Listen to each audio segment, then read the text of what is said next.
Olá, vamos dar uma olhada nos resultados da Vale do terceiro trimestre de 2025. A pergunta que não quer calar que todo mundo está se fazendo é a seguinte: Será que a Vale mandou bem? Conseguiu entregar um resultado forte e superar os desafios do mercado? É exatamente isso que a gente vai descobrir agora. E olha, a resposta curta é sim. E não foi só um resultado bom não, veio ótimo, acima do que o mercado estava esperando. Mas o legal mesmo é entender como a empresa chegou lá. Então, vamos aos números. Para começar, vamos dar uma olhada geral no trimestre. Tem 3 números principais aqui que já contam boa parte da história. Primeiro de tudo, receita líquida. Basicamente, tudo que a empresa vendeu. Subiu 9% em relação ao mesmo período do ano passado. Ou seja, a Vale vendeu mais e provavelmente por um preço melhor. Já é um ótimo começo, né? Depois a gente olha para o EBITDA ajustado, que é aquela medida da geração de caixa da operação. E aqui o negócio foi ainda melhor, hein? Um salto de 17%. Isso mostra que a empresa está sendo bem eficiente na sua operação. E para fechar essa primeira parte, o lucro líquido, a última linha do balanço, porque todo mundo fica de olho, cresceu 18%, ou seja, todo aquele bom desempenho se transformou em mais dinheiro para a companhia. Mas a pergunta que fica é: de onde veio esse crescimento todo? Então, vamos entender agora quais foram os motores que puxaram esses números para cima. E olha, não foi uma coisa só, o que é bem interessante. A gente pode dizer que o resultado se apoiou em 2 grandes pilares. De um lado, o negócio tradicional, que todo mundo já conhece bem, o de minério de ferro. E do outro, uma área que está ganhando cada vez mais destaque, a de metais.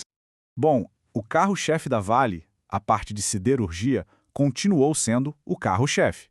Sem surpresas aqui, mas com muita solidez. A empresa vendeu mais minério e os preços ajudaram. Foi a base forte que sustentou todo o resto.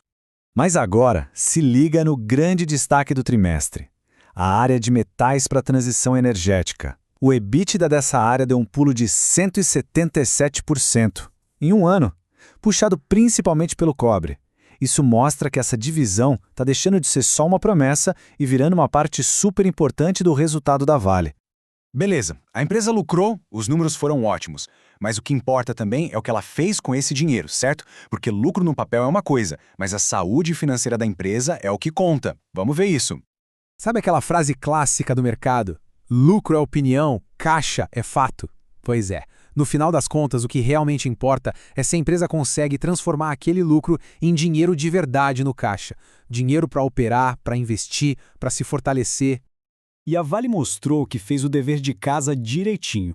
A companhia gerou 1 bilhão e 600 milhões de dólares em fluxo de caixa livre. É muito dinheiro. E isso dá um baita fôlego para a empresa trabalhar. E o que eles fizeram com uma parte dessa grana? Abateram dívida. A dívida líquida caiu 800 milhões de dólares. Então, olha que interessante. A empresa não só ganhou mais dinheiro, como usou esse dinheiro para ficar mais saudável, mais forte financeiramente. Ok, até agora só notícia boa. Mas, sempre tem um mas, né?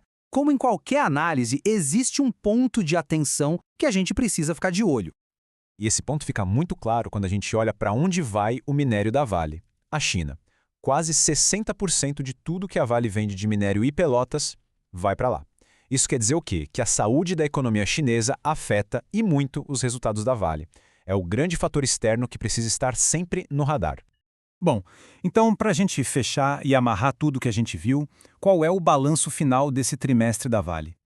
Resumindo a ópera, foi um resultado forte, bem acima do esperado. A empresa mostrou uma gestão muito eficiente, gerou muito caixa e ainda aproveitou para diminuir a dívida. E o ponto que talvez seja o mais animador foi ver o crescimento da área de metais, que pode ser um caminho importante para o futuro. Foi, sem dúvida, um trimestre de execução impecável.